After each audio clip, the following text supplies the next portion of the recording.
All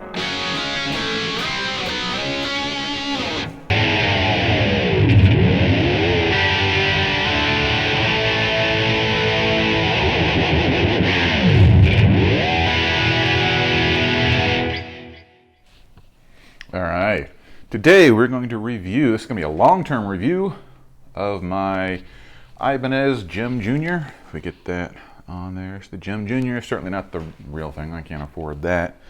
But when I found these, when these came out a few years back, I really wanted one because there's just so much to them. They're just nutty with everything they've got. You've got 3 pickups, you've got a Floyd Rose style tremolo, you've got 24 frets, you've got the nutty image of the whole thing. I mean, it's, you know, graffiti yellow, and it's got the vine of life, and it's pointy and super stratty and all these things all together for, was it, street price is $4.99, I think it is. I mean, there's just so much guitar for the money.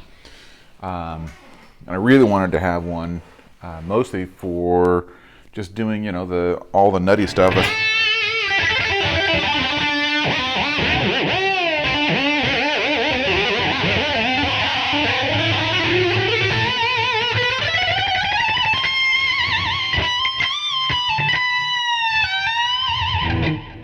Because it's so much fun. They're just such silly kind of guitars, you know. So I bought this one, oh geez, it's over a year ago now, so almost a year and a half maybe. And so I want to give you my thoughts on this. So after a year and a half of owning this thing, what are my thoughts on the Jem Jr.? What has been wonderful? What has been great? What's the quality of it? And honestly, everything about this is great, except it does have one critical flaw, and that is the tremolo system. And we will get to that in the end because we're going to take it apart and look at it and see exactly what the problem of it is. But before we do that, I'm not going to go through the history of this or anything like that. We're just going to go through things that I found on the guitar and things, how they compare to what other people were saying online with theirs. So, well, basically, I might as well just start at the headstock here. So the headstock, it's typical Ibanez headstock, nothing good or bad there. But there were a lot of complaints about the tuning machines. The biggest complaint was that they aren't locking tuners. I don't see that as an issue because it's a locking tremolo system. Locking tuners would have no impact really on the tuning stability of the guitar. They do make string changes faster, so I'm not saying they don't have their value. I'm just saying that you don't really need them when you have a locking tremolo system in terms of keeping it in tune. But you do have these tuners. They're actually really smooth. They feel more expensive than they are. They're unbranded, but they have a nice smooth feel to them. So they're actually, you know, good quality, unbranded, cheap tuners, but they actually feel really nice. If we move on to, I guess we'll skip the nut and talk about that. We'll talk about the tremolo system. Short story is there's not really a problem with the nut yet, but that is a weak point. If we come to the neck itself, the fretboard on the neck here. So when I got this, I got a really smoking deal on this guitar, which is why I bought it. I had to buy it because it is a used return, or was a used return. And so I think out the door, shipped, taxes, everything on this, I paid $425. So that means it was under $380 before taxes and shipping and all that kind of stuff. So it was a smoking deal. Don't get me wrong. It was a smoking deal because it was a used return. And because it was a used return, it was in fairly almost brand new condition. But so the things that I noticed for the neck, the reason I bring that up is it had not been played much. I think whoever owned it before me tried to detune it, which is something that you cannot do with floating trims. Everything has to be, it has to be set up for whatever the tuning is. You do not get to play with tuning. You know, even if Van Halen has the little detuna thing on there, which drops it onto D, that's because he has it decked. It only goes down. You can only mess with the tuning in that sense. Anything else, because this is a balanced system, we'll get to that in a few minutes here. But so when I say that it hadn't been used, it hadn't been abused either. So there wasn't a whole lot of, there weren't any problems with it that weren't factory problems. So factory problem was the frets came, and they were super gritty. I mean, they felt just dirt cheap. They'd never even heard the word polish, let alone been polished. So the frets are perfectly level.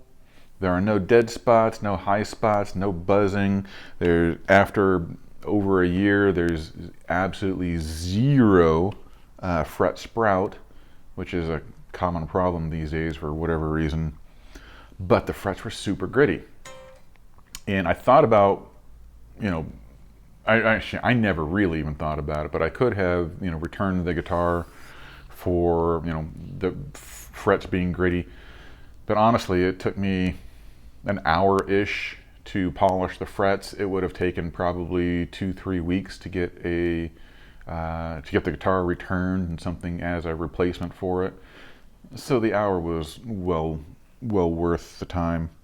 So frets, super gritty. I've noticed that other Indonesian guitars in that price range, in that $500 price range, often have gritty frets. So that's something that you might have to look into, or might have to, if you buy one of these guitars, something you probably have to deal with. And honestly, if you know what you're doing, it really isn't a big deal to polish the frets. It's kind of a pain that you have to do that on a brand new guitar. But, it's the price you pay for the price you don't pay, which is how much money you save off this thing. Okay, so other complaints people had were, if we bring it down to the body here, is the paint job. So I don't think this is the same quality of paint that they would probably use on the Japanese version. But it's fine, because I think the paint is pretty adequate for what it is. There aren't a whole lot of blemishes in the paint, but you do have issues in the little monkey grip over here. They did not polish this very well, and it was kind of caked with polishing compound. Same thing for, what do you call this, the tiger claw or something like that.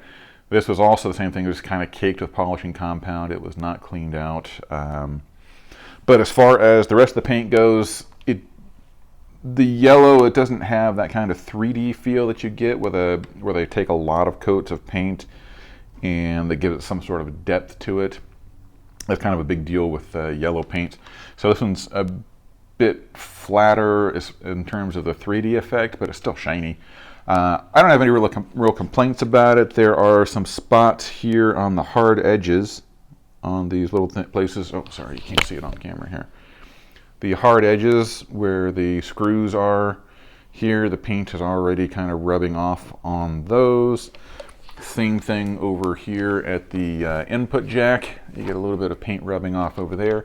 Leads me to believe, if I can get this, that the hard edges on the guitar over here, and anywhere where there's hard edges, those are probably subject to wear through as well, if not chips and other things. I think guitars from Ibanez in general are sort of subject to large chips in the paint instead of little chips like the Fenders maybe get. So I wouldn't be surprised if there are bigger chips that come out of this, usually because it's the bodies are soft wood. I'm trying to think if this is what the body is. I think the fretboard is Jacoba or whatever that is. I thought the body might have been mahogany, so we might actually be safe on the body because that's a nice hard wood and it takes paint very well. So the tuners, not an issue. Frets, quite an issue, at least polishing wise. The paint, I would not consider that an issue. Next thing people complained about online were the pickups. And these pickups here they're exactly what I would put in there. I don't think the pickups are bad at all. I thought I would probably wind up having to swap the pickups out at some point, but they are exactly what I would put in there. And that is, they're not the hottest pickups ever. I think the bridge pickup is like 14 point something ohms. and they're right where I would want them to be. So they're hotter than vintage, but they're not super hot like heavy metal pickups or whatever it is. So they're not going to be super bassy. They don't have any scooped mids to them. At least not a ton of scooped mids. But they're right where I want it to be because, you know, if you think of, this is a Steve Vai guitar, you think of Steve Vai, he's not really a metal guy. He has more of that vocal singing guitar kind of tone. And that's right where these pickups are. So I think that they're really good for, I mean, honestly, if we wanted to extend it out, you could go, these pickups are pretty good for jazz and blues and country and any of those sorts of things over there, all the way up into the hard rock range. You could really do metal with them. I mean, it's really going to be a personal taste and how much bassiness you want to have out of the pickups. But these are right where I want them. They do exactly what I want the guitar to do, which is kind of being a nice singing lead instrument, a la, you know, Steve Vai. So things that people did not talk about, issues that I had. Well, first off, nobody really talked about the frets for some reason, even though I've noticed it on a bunch of different guitars coming out of Indonesia in this price point. Other problems that people did not mention are the electronics are pretty cheap. So the switch, it just really feels cheap, but it does work. I'm not going to swap that out until I have to swap that out. And when I do, it'll be a $15 CRL super switch that I swap it out to, and that'll have a smoother, nicer, more expensive feel to it, I guess. Now you might notice that I have these cream colored knobs on here. This thing ships with black knobs. I did not swap the knobs out just so that I could see them better. What happened is the volume knob was failing, so it had seized up to some degree, so that it was very hard to turn. So you might want a volume knob, if you can see here, that you can turn easily, so that you can do volume tricks or just turn it down so it doesn't feed back or whatever. If I tried to do that before, it was so stiff it would not move. You actually really had to turn the volume knob. So that was failing, and I could not tell you if that was failing because it was damage, if it was a bad unit, if there was, you know, something that wasn't a manufacturer defect that actually happened to it. I don't know. But I did replace that. I just had some CTS pots in stock. I decided to do both of them. Why just do one? You know, if one's bad, probably the other one will be bad too at some point. But because we do things in Freedom units here in America instead of metric, the CTS pots are slightly larger, just a hair bigger than the import pots, and that means that the black knobs wouldn't fit on there. So I had to find knobs that fit. I happen to have these cream colored Fender style knobs in stock, and so that's what I used. The CTS pots are probably good for the rest of the life of the guitar, so that would be the next one to fix over there. Now, as far as the options on the guitar, it does a lot of cool stuff with, you know, inside outside pickup thingies, and here with this super switch. Generally speaking, it's going to be, I think for most players, it'll be either the neck or the bridge. Occasionally you'll throw the single coil in the middle in there. So having all the different options in there, I mean, I might not even bother to put a super switch in if and when I have to replace that, because it's just not really that necessary. So all in all, before we get to the critical issue on this guitar, this thing is fantastic. It has great tone. I'm not a thin neck guy, but the thin neck on this thing is not objectionable. I don't dislike the neck on this thing, so it does really well. The jumbo frets really help you play it. The Tree of Life is annoying as F because I'm not used to having 24 frets anyways. Usually my guitars have 21 or 22 frets, and so having extra frets up there changes how it looks, and then now you've got the complication of the Tree of Life thing. But I wanted purposely to have the Tree of Life. I wanted this in all of its, you know, silly glory, and this is, you know, a pretty glorious guitar, even with its critical flaw. And so let's get to the critical flaw. If you've read any reviews, you probably will come across that this is the Achilles heel of this guitar. And so if you can see there, it's basically a knockoff of a Floyd Rose. And it works, I mean, it functions basically, it's designed basically, it's slightly different shape and all that kind of stuff, but it basically works exactly the same as a Floyd Rose. You've got the double locking things here where you lock to the bridge, or the nut here is the first lock, second lock is here at the bridge. You've got the little string blocks, you tighten them down over here, you use your fine tuners over here, so standard Floyd Rose sorts of things. What is not standard Floyd Rose for this, and the real problem with this, is that this whole unit is made out of really weak material. And what happens is that you have these posts here, these two black big giant screws are posts, and there are knife edges on this unit, and they go into little divots or something, whatever they're called here, on these posts, and that allows this to move freely. And so if we actually use the trim, you can see it here sideways, you can see how it works. Or it goes up, you can make it go up into the cavity there. If you've never seen it on the back side, here's what a tremolo does. So if we go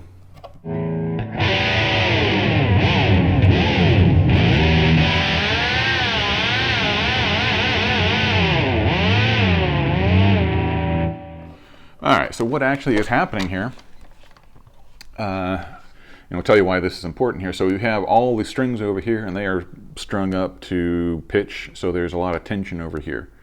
And the tension pulls the tremolo forward. The reason the tremolo is not all the way forward is because you have the springs on the back here. So the springs back here, these three large springs, actually have about the same tension as the strings on the front, and you can dial that in the same way you can tune the guitar on the front, or you can tune the springs on the back by just screwing this little claw here in or out so that the tension matches, and the bar sits more or less perfectly level with the body right here. So this one is pretty close. It's about as good as it needs to be. And in order for all of that to work, these knife edges into these posts have to be nice and sharp so that the guitar, or the bridge will, when you drop it, it'll come back to the 0 point, which is where it sits when you're not touching it, or you go up and it has to come back down to the 0 point. Because if it is out of whack even a little bit, I don't know, I assume we're still in tune.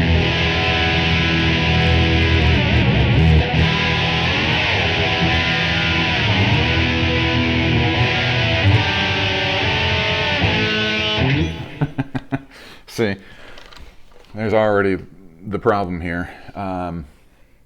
So these knife edges wear out, and they get burrs on them, and the burrs prevent the tremolo system from returning back to 0 point. Now, the guitar will go out of tune eventually anyway, and the more I use the bar, the faster it'll go out of tune. So when I was doing the little demonstration so you could see the thing moving, I was really kind of using this thing a lot. So it's not that surprising that it's out of tune, but this thing will, as it gets burrs on there, it will just not come back into tune even if you're using it lightly. And so that was where the weakness of this unit is. Now, it's not so much a neck or a nut problem, because when I fix the bridge problem, it fixes everything. So if it was a nut problem, it would stay there when I fix the bridge. And so what we're going to do is going to show you, I'm going to take it over to the table, and I'm going to show you how to temporarily fix the bridge so that you can do all your dive bombing again, but it's just a temporary fix. So I think I've done it 2 times now on this guitar, and I'll probably have to keep doing it until I replace this bridge unit. Now, it's really disappointing that that is the state of this unit, but I think that is basically what's going to happen. Is this is the weak point of the entire guitar here. And replacing the unit, so I think this is a Goto tremolo system, branded Ibanez, so they just pay Goto and put their logo on. I think that's what's going on here. So to replace this with another Goto unit would be silly. You have to go with something a little more expensive, and I have not tested all the different bridges from Floyd Rose knockoff to know which is the best one to use. I know that the German Floyds are really good. The Floyd Rose 1000s might work in here. Those are a bit cheaper than the real German ones. I think they're Indonesian. But I think they actually use a proper metal in here. And so that might be an option, but in the meantime, so that's going to be well over $100. So if we think about this guitar is street price of $499, and then you have to spend at least $100 on a new bridge system at some point, then it's a $599 guitar. And is it still such a great value at that point? Yeah, maybe. It depends on where you were at, but I would say that this is likely the part where you're going to have problems that are significant versus anything else, because the chips and paint, not a big deal. Having to polish the frets, it's not really a big deal unless you have to pay someone to do it. Then, if it costs you $100 to have someone do that, and then another $100 or more to have someone do that, then we're really getting to what, $699. So there are little things like that you might have to consider. And then the nut itself, so it is also made out of less strong metal over here. So this is potentially going to be an issue where you'll go to tighten the string blocks down here, these blocks on here, and it'll just strip out of the nut, and you want to replace the nut. Now, fortunately, the nuts, even a high quality nut is only going to be $30-35 or something like that for a Floyd Rose style nut. So that's not, super horrible. And if you had a regular guitar with a bone nut, replacing that, having someone do that is probably going to be $35. So it's not the end of the world as far as the nut part of it goes, but it's really the bridge part of it down here. And so let's go over to the table and we'll take it apart and see what we can find. All right, well, we've got the strings all slack here. And the tremolo is all the way back down in its cavity, and that's fine. So what we're going to do, see what we can do. Roll it over here and pull this springs out, which is easier said than done on this trim. Come on now. And part of the reason is because it got these weird angle on these block here. There we go. Now you notice I've got a little piece of foam in there, and that keeps the springs from ringing. And I had this little trem stop in there for when it gives me a lot of trouble. I can use that trem stop and just block it so nothing goes down. But normally I can fix that. So let's get this going over here on my tactical table. $1 billion technology on this table here. It's very secret. Now, what you're seeing on the tremolo here, I don't know if black is the best backdrop for it, but you've got these little, where are we at? These little edges right here. So you got this edge on this side. Oh boy, you can really feel it too. Oh boy. Alright, so you got the edge on this side, and you got the edge over here. Okay.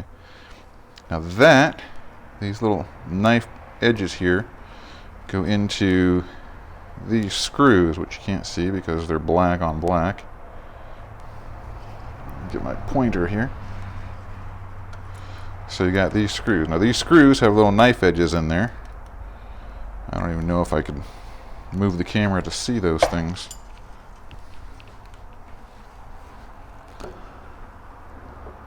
Did you see the little knife edges in there? Okay, well that's what these things rest on. Get the camera. So that's what these things go into. Where's my pointer at? And the problem is that on these with the soft metal is you get, well, probably won't be able to see it. I don't know if you can actually see it at all, but you can definitely feel it. Oh boy, there. So what happens is the metal in here gets burrs. That's where it gets kind of softened and squished, basically, we'll put it that way. And basically just pushing against these knife edges here, pushing against into the divots in these things will create burrs. In harder metal, it takes a lot longer and a lot more pressure for that to happen. Because these are soft metal, you can even hear how cheap metal it is. Those burrs happen a lot fast. Oh man, you can even, I think you can see it on this one. But you can kind of see in there. And that is what causes problems. So the way you solve that, temporarily anyway, is you get yourself some sort of round file and you're just going to kiss those edges. You're not going to go through and do something heavy. You're not going to saw away at it. You're just going to kiss the edges, and you're trying to take any burrs that are in there and relieve them. Alright, well I think that feels a little better. You don't want to do a whole lot. In fact, this round file might be too big for this section right here. I might see if I have something smaller. I'm putting no pressure. I'm letting the file do the work. This one I think is too big. Although it does seem to be helping. Alright, let me see if I can find a smaller file for that. I'll be right back.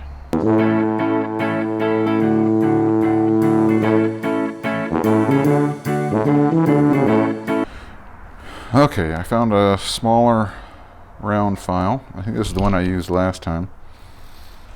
And I'm going to do the same thing. Just run it through there, make sure there's no burrs. I want to get as shallow an angle as I can, but I don't really care because all I'm going for is burrs. I'm not trying to reshape it. So that one actually feels pretty good. This one, it was feeling pretty good, but it's a little close right here. So really just, and this might be the big culprit on this one anyway, it's just this base side guy. If I get it on camera, that might help.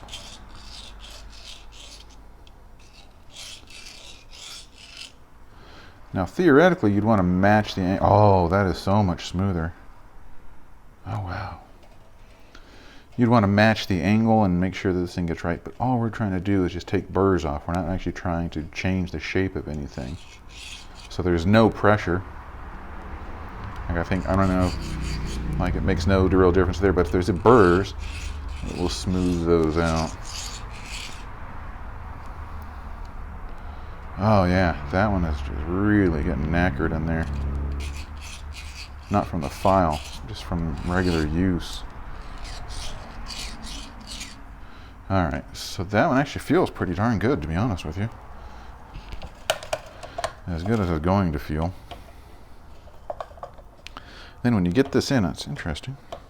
Oh, it's because the springs are out of it. Make sure that you get it into the pivots on those bolts there. In other words, you don't want to have it misaligned. But I think we're good there. So, I'll hold that in place. And put the springs back in. I guess we can put our foam in as well. So I keep it as close as I can to the claw because there's a steep angle on this one. It's very deep here and much more shallow there. And we'll see if we can't get this one connected. Oh, very close. Okay, that was the hardest one of them. I don't know that the reverse angle works. Oh, hello. Get in place there. Because of the weird angle that these things go in, I think it's really difficult to do it that way. All right, so 2 out of the 3. Get our foamy going here.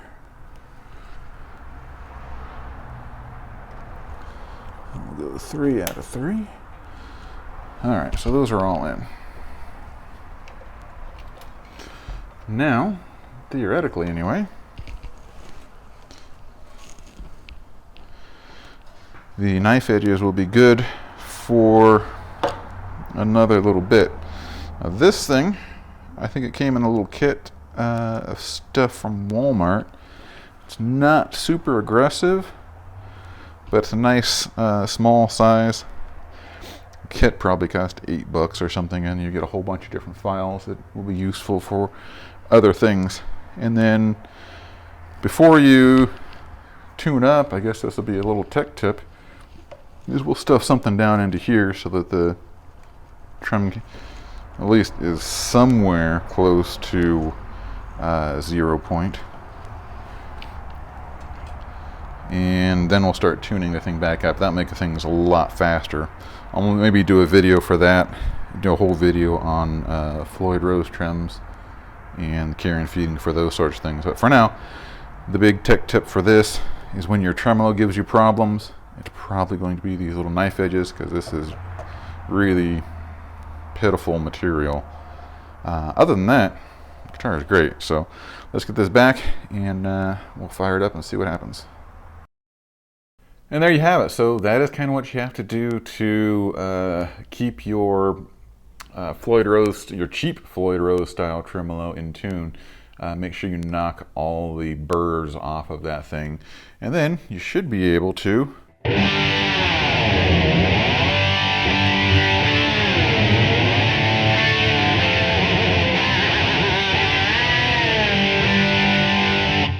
play in tune after that. For a little while, these things, because they're so soft, they are troublesome, and short of replacing them, I don't know of anything that is great that's going to fix them permanently. But the guitar, if you can get one like I did, if you can get a used return where it's under $400, and then you spend that $100 that you saved and you spend it on a better tremolo system, at least you're at least about back to the actual price of these sorts of things. So I do love the guitar, absolutely hate the tremolo system on it. I don't want to block it. That's another option for you that is free or cheap, and maybe I'll do a video on how to block these things for free or cheap. I don't want to do that because the entire purpose of this guitar was for the wacky, zany Steve Vai-ness of it, where you have the trem that you can do all kinds of wacky stuff with. So I don't want to take that away by blocking it so it only goes down just for the tuning stability, because they used a really, really cheap tremolo on there. So in the meantime, I would suggest that you continue to file those knife edges down and keep any of the burrs off of them, and keep the tremolo functioning until you can afford to upgrade. And that's pretty much it. So it's a great guitar with one critical flaw, and it's not something that you can't address. You just have to keep on top of it. And hopefully you learned how to do that if you didn't already know from the tabletop session. All right. Well, that's it, guys. Thanks for your time.